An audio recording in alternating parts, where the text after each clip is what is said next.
IPL 2025లో Lucknow team దూసుకుపోతుంది. మంచి ఫామ్లో ఉన్న గుజరాత్ టైటన్స్కు బ్రేక్ వేసి వాళ్ళు ఈ సీజన్లో హ్యాట్రిక్ విక్టరీ కొట్టారు. అండ్ ఓవరాల్గా చూసుకుంటే లక్నో టీంకి ఈ సీజన్లో ఇది 4వ విజయం. సో ఈ మ్యాచ్లో అయితే లక్నో టీం మరోసారి తమ హోమ్ గ్రౌండ్లో అద్భుతంగా పెర్ఫామ్ చేసింది. ఎస్పెషల్లీ గుజరాత్ టైటన్స్ ఓపెనర్స్ ఒక పెద్ద పార్ట్నర్షిప్ నెలకొల్పినప్పటికీ ఆ తర్వాత మంచిగా కంబ్యాక్ చేశారు. అంటే చేజింగ్లో చూసుకుంటే మరోసారి టాప్ ఆర్డర్ విరుచుకుపడింది. ఈవెన్ మిచెల్ మార్ష్ లేకపోయినా సరే ఈ మ్యాచ్లో వాళ్ళు చితక్కొట్టేశారు. Especially the man Nicholas Pooran Kateramma కొడుకులకి ఏదో చుట్టంలో ఉన్నాడు. ప్రతి మ్యాచ్లో కూడా చితక్కొట్టేస్తున్నాడు. పోనా చితక్కొట్టడం ఏమైనా అడ్డదిడ్డంగా గుడ్డు ఊపుతున్నాడంటే అలా కాదు, క్వాలిటీ బౌలర్స్ని కొడుతున్నాడు. అది కూడా స్పిన్నర్స్ని చాలా క్లీన్ హిట్టింగ్ చేస్తున్నాడు. ఇన్ఫ్యాక్ట్ ఇంకా సింపుల్గా చెప్పాలంటే ఒరిజినల్ కాటేరమ్మ కొడుకు క్లాస్ అలా బ్యాటింగ్ చేస్తున్నాడు. సో లాస్ట్ 2 ఇయర్స్గా చూస్తూ వస్తున్నాం క్లాస్ అండ్ స్పిన్నర్స్ని ఎలా ఉతికారేస్తున్నాడు అనేది. అండ్ ఎగ్జాక్ట్లీ ఇప్పుడు నికోలస్ పొరాన్ అలాంటి కైండ్ ఆఫ్ హిట్టింగే చేస్తున్నాడు. జస్ట్ క్రీజులో నిలబడి ఏ స్పిన్నర్ అయినా సరే అవుట్ ఆఫ్ ది గ్రౌండ్ కొట్టేస్తున్నాడు. సో నిజంగా ఈ సీజన్లో పొరాన్ ఫామ్ చూస్తే లక్నో టీం ఆపడం చాలా కష్టం అనిపిస్తుంది. అతను కనుక ఇదే ఫామ్ని కంటిన్యూ చేస్తే వంటి చేతులు లక్నో టీంలో ప్లే ఆఫ్స్ వరకు తీసుకెళ్ళిపోతాడు. సో ఈ మ్యాచ్లో అయితే యాక్చువల్లీ లక్నో టీం టాస్ గెలిచి ముందుగా ఫీల్డింగ్ తీసుకుంది. బట్ వాళ్ళకైతే స్టార్ట్ అంత మంచిగా రాలేదు. ఇన్ఫాక్ట్ అసలు గుజరాత్ టైటన్స్ ఓపెనర్స్ ఇచ్చిన స్టార్ట్ చూస్తే వాళ్ళు ఈజీగా మ్యాచ్ గెలుస్తారేమో అనిపించింది. ఎందుకంటే శుభ్మన్ గిల్ మరి సాయి సుదర్శన్ ఇద్దరు ఒకరితో ఒకరు పోటీపడి రన్స్ కొట్టారు. నువ్వు ఒక షాట్ ఆడితే నేను దానికి మించిన షాట్ ఆడతానని చెప్పి ఒకరితో ఒకరు పోటీపడి రన్స్ కొట్టారు. అండ్ వీళ్ళిద్దరు బ్యాటింగ్ చేస్తున్నంతసేపు లక్నో బౌలర్స్ దగ్గర ఎలాంటి ఆన్సర్ లేదు. సో క్లియర్లీ ఇద్దరు క్లాస్ ఓపెనర్స్ అయితే అద్భుతమైన బ్యాటింగ్ చేశారు. ఎస్పెషల్లీ సుదర్శన్ ఈ సీజన్లో 4వ సారి 50+ స్కోర్ కొట్టాడు. ఇన్ఫాక్ట్ నెక్స్ట్ ఇన్నింగ్స్లో పొరాన్ వచ్చి బ్యాటింగ్ చేసేంత వరకు ఆరెంజ్ క్యాప్ అతని దగ్గర ఉంది. అయితే అతను ఆడిన ఇన్నింగ్స్లో బెస్ట్ పార్ట్ ఏంటంటే స్టార్టింగ్ నుండి అగ్రెసివ్గా ఆడాడు.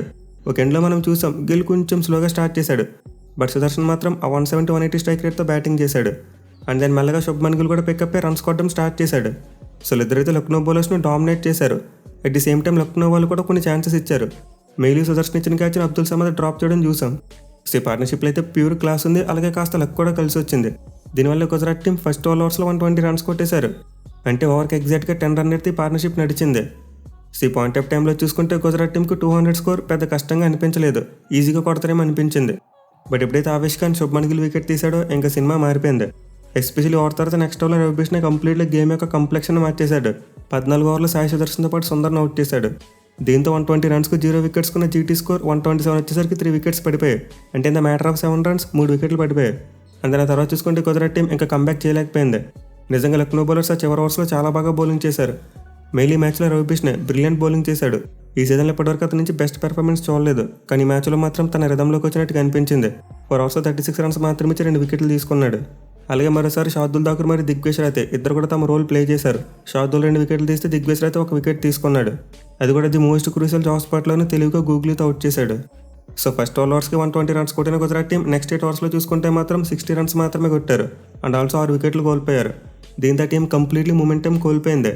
మేలో ఫస్ట్ వికెట్ పడిన తర్వాత రన్స్ డ్రై అయిపోవడం చూసాం. వరుసగా 4-5 ఓవర్ల పాటు ఎక్కువ రన్స్ రాలేదు. రవి బిష్నేతో పాటు ఆవేష్ ఖాన్ కూడా చాలా మంచిగా బౌలింగ్ చేశాడు. ఇన్ఫాక్ట్ చివరిలో లాస్ట్ ఓవర్స్లో కొన్ని బౌండరీస్ వచ్చాయి కాబట్టి సరిపోయాయి. అదర్వైజ్ ఆ టీమ్ స్కోర్ 170 దగ్గర అయిపోయేది. సో క్లియర్లీ మరోసారి గుజరాత్ టీం యొక్క మిడిల్ ఆర్డర్ లోపం స్పష్టంగా కనిపించింది. వాళ్ళు ఓపెనర్స్ అవుట్ అయిపోయాగానే మిగతా టీం అంతా చాలా స్ట్రగుల్ అయ్యారు. ఇక చేసింగ్ విషయానికి వస్తే వాళ్ళ ఓపెనింగ్ కాంబినేషన్ మారింది. రిషబ్ పంత్ వచ్చాడు. ఎందుకంటే ఈ మ్యాచ్లో మిచెల్ మార్ష్ ఆడలేదు. ఐ థింక్ వాళ్ళ కూతురికి ఎవరికో ఆరోగ్యం బాగాలేదంట. సో దాని గురించి అయితే మిచెల్ మార్ష్ ఈ మ్యాచ్కి అందుబాటులో లేడు. బట్ లక్నో టీంకి అతను లేనిలో ఎక్కడ కూడా కనిపించలేదు. మెయిల్ ఓపెనర్కి వచ్చిన రిషబ్ పంత్ చాలా స్ట్రగుల్ అయ్యాడు ఒక ఎండ్లో. కన్నడ రన్లో చూసుకుంటే మాత్రం Aiden Markram absolutely mind blowing batting. నిజంగా మార్క్రమ్ ఇంత అగ్రెసివ్గా ఆడడం నేనైతే ఎప్పుడూ చూడలేదు.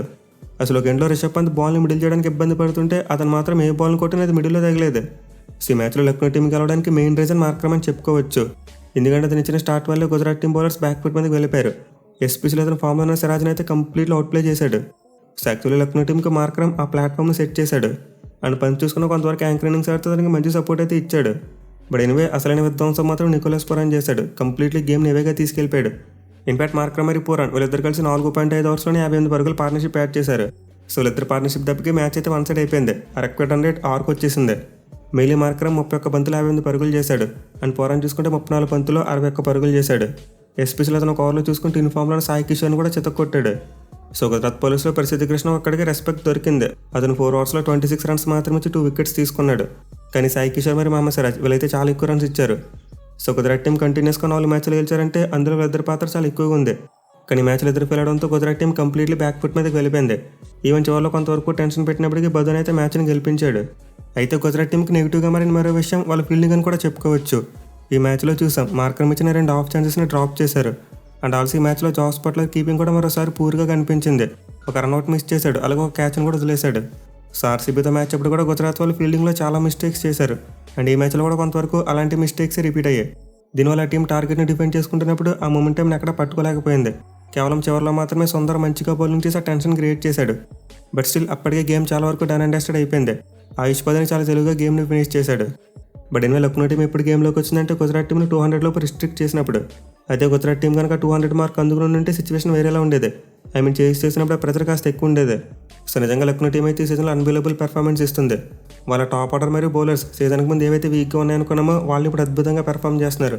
ఇన్ఫాక్ట్ మ్యాచ్లు గెలిపించి పెడుతున్నారు. సో నిజంగా ఐపీఎల్ 2022లో కూడా గుజరాత్ టైటన్స్ ఇలానే పెర్ఫామ్ చేసింది. వాళ్ళ మీద ఎలాంటి ఎక్స్పెక్టేషన్స్ లేవు, బట్ డైరెక్ట్గా వచ్చి కప్ కొట్టేశారు.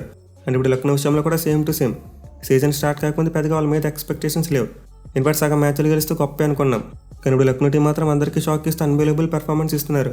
మరి నికోలస్ పురాన్ ఫామ్ అయితే ఆ టీంకు కొండంత బలంగా మారిపోయింది. అలాగే రిషబ్ పంత్ బ్యాట్స్మెన్గా ఫెయిల్ అవుతున్నప్పటికీ కెప్టెన్గా టీంని బాగా లీడ్ చేస్తున్నాడు. సో లక్నో టీం అయితే ఇప్పుడు పాయింట్స్ టేబుల్లో టాప్ 4లోకి వచ్చి మంచి బలంగా కనిపిస్తుంది. చూడాలి మరి వాళ్ళు ఇదే దూకుని కంటిన్యూ చేసి ప్లే ఆఫ్స్కి వెళ్తారో లేదనేది.